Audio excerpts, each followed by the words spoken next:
Unë mendoj që për çështjen 21 janarit ka pasur një lloj, po them, dakordësie nga ana e drejtësisë, po e quaj drejtësisë së vjetër tani, se tani jemi në një epokë tjetër, jemi drejtësi e re.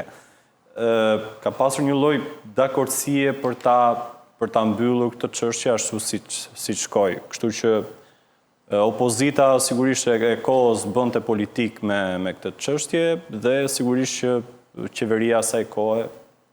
akuzonte opozitën që bënte politik me këtë çështje. Dhe jemi këtu pas 15 vitesh dhe sigurisht që vazhdon ende dhe sot që të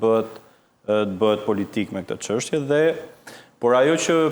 ka një lloj kështu pikpyetje të madhe për mendimin tim është refuzimi që i bëri SPAK disa herë kësaj çështje për ta marrë në hetim përpara vendimit të gjykatës së lartë, i cili ishte detyrues për këtë prokurori që duhet fillonte hetimet dhe duhet të konkludonte me një vendim nëse ka vepër penale